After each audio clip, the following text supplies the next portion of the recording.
நம்ம மதுரையில லண்டனோட ஒரு தியேட்டர் அமைப்பை மதுரையில் அழகா அப்படி கட்டியிருக்கிறாங்க. அதாவது லண்டன் தியேட்டருக்கு அப்படியே ஒரு சூப்பரான இன்ஃப்ராஸ்ட்ரக்சரை நம்ம மதுரையில அமைக்கணும் அப்படின்னு சொல்லிட்டு அப்பேற்பட்ட கட்டடக்கலை கொண்ட தியேட்டர்கள்லாம் இருந்திருக்கு. ஆனா இப்போ அதெல்லாம் காணாம போச்சு.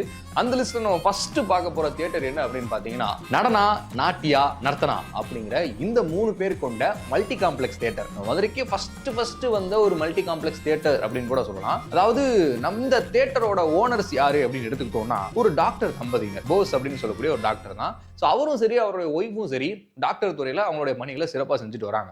பட் இந்த மாதிரி டாக்டர் ஃபீல்ட்ல இருக்கக்கூடியவங்க என்ன பண்ணுவாங்கன்னா புதுசா ஹாஸ்பிட்டல் கட்டுவாங்க, லேப்ஸ் கட்டுவாங்க. பட் ஆனா இவங்க அந்த ஃபீல்டை விட்டே கொஞ்சம் அவுட்டா திங்க் பண்ணி நாம ஏன் ஒரு தியேட்டர் கட்டக்கூடாதுன்னு சொல்லிட்டு நம்ம மதுரையில அந்த கீழவாசல் ஜங்ஷன் ஒன்று இருக்கும். கீழவாசல், முனிச்சாலை, இந்த பக்கம் பாத்தீங்கன்னா போஸ் கிளினிக் ரோடு அப்படின்னு சொல்லிட்டு அவங்களுடைய கிளினிக் இருக்கு. அதே ஏரியால இப்போ கூட இருக்கு.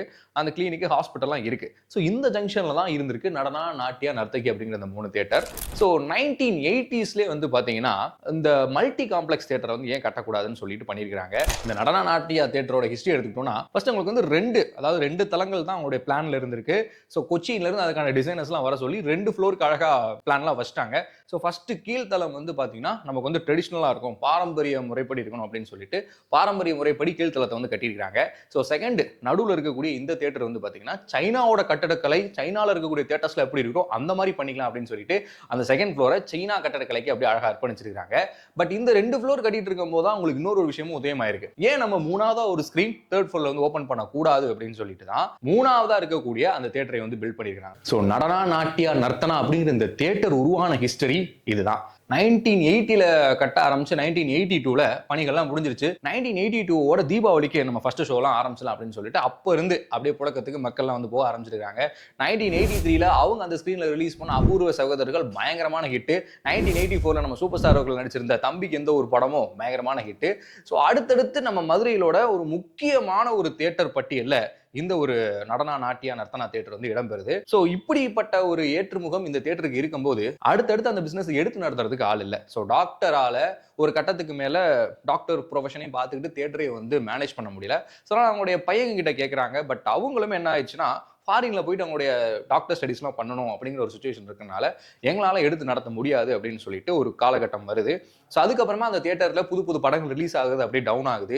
1990s அதாவது 1990களில் கிட்டத்தட்ட ரொம்ப மினிமலான ஒரு கூட்டம் தான் போகுது. ரொம்ப ஆவரேஜான படங்கள்லாம் ரிலீஸ் ஆகுது. சரி அப்போவே அவங்க முடிவு பண்ணிட்டாங்க இந்த தியேட்டர் வந்து நம்ம யாருக்காவது வந்து கைமாற்றி விட்டுறலாம் அப்படின்னு சொல்லிட்டு. ஸோ அப்போ வந்து நிறைய நபர்களுக்கு வந்து கேட்குறாங்க. பட் யாருமே அப்போ வந்து வராத ஒரு சூழல், யாருமே அந்த தியேட்டர் வந்து வாங்குறதுக்கு முன் வரல.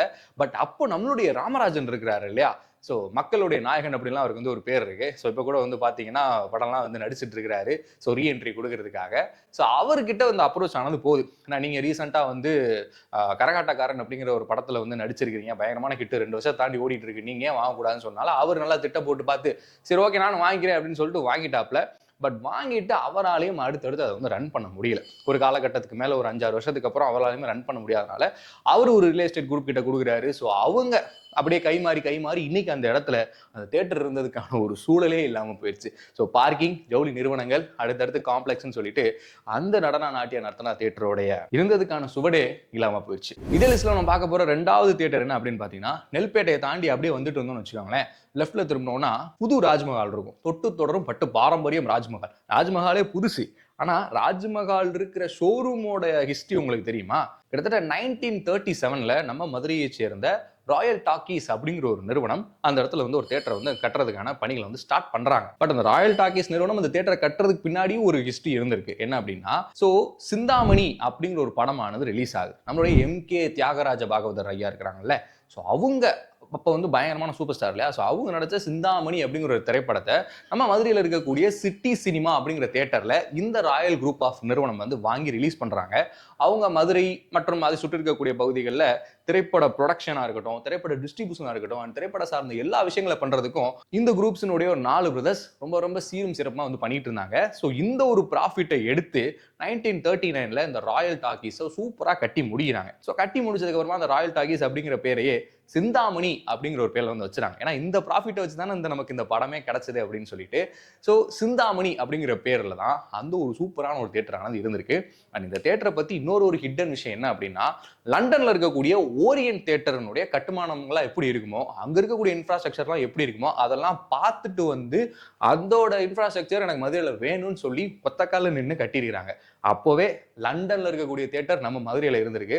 ஸோ எக்கச்சக்கமான ஹிட் படங்கள்லாம் அந்த தியேட்டர்லாம் தாறுமாறா வந்து ஓடி இருக்கு. ஸோ எம்ஜிஆர் அவர்களுடைய படங்களா இருக்கட்டும், நம்ம சிவாஜி கணேசன் அவர்களுடைய படங்களா இருக்கட்டும், நம்ம சூப்பர் ஸ்டார் ரஜினிகாந்த் அவர்களுடைய படங்களா இருக்கட்டும், கமலஹாசன் அவர்கள்னு சொல்லிட்டு திரைப்பட நட்சத்திரங்கள்லாம் அந்த காலத்துல பீக்ல இருந்திருப்பாங்க இல்லையா.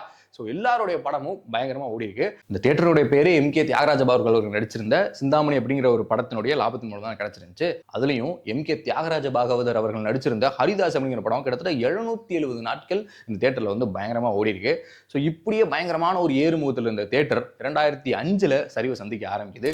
ஸோ அடுத்தடுத்து ரன் பண்றதுக்கு ஆட்கள் இல்லை, அப்படியே டவுன் ஃபேஸில் போயிட்டே இருக்கு. ஸோ 2006 2007 கிட்டத்தட்ட அந்த தியேட்டரில் படங்களே ரிலீஸ் ஆகலை, சும்மா போஸ்ட் ஒட்டி இருக்கும். அங்கே பக்கம் போனோம்னா பழைய ஆட்கள்லாம் இருப்பாங்க, அந்த நம்ம ரிக்ஷாக்காரங்களாம் இருப்பாங்க, நம்ம தாத்தா மாதிரி ஆட்கள்லாம் இருப்பாங்க.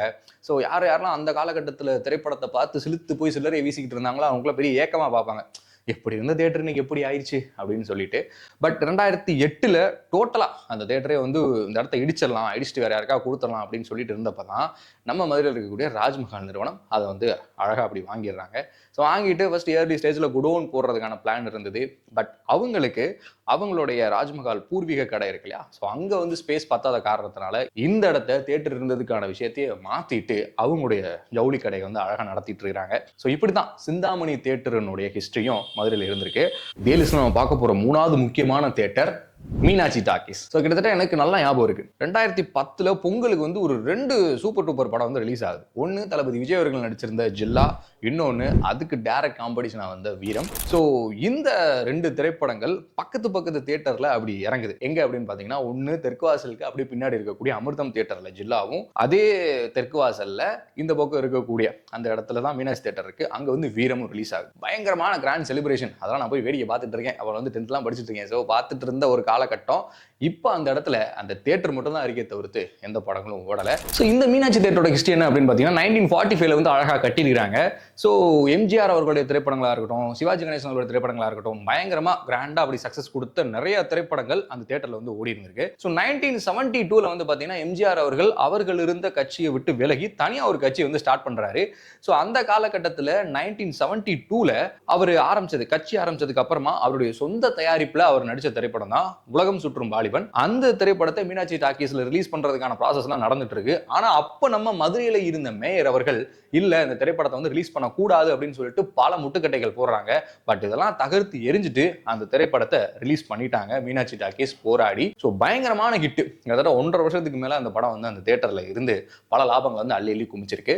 ஸோ இப்பேற்பட்ட சக்சஸ் மிகுந்த தியேட்டர். அதுக்கடுத்து நம்மளுடைய எம்ஜிஆர் திரைப்படங்கள் ரிலீஸ் ஆச்சுன்னா சிவாஜி கணேசன் படங்களும் ரிலீஸ் ஆகும் இல்லையா.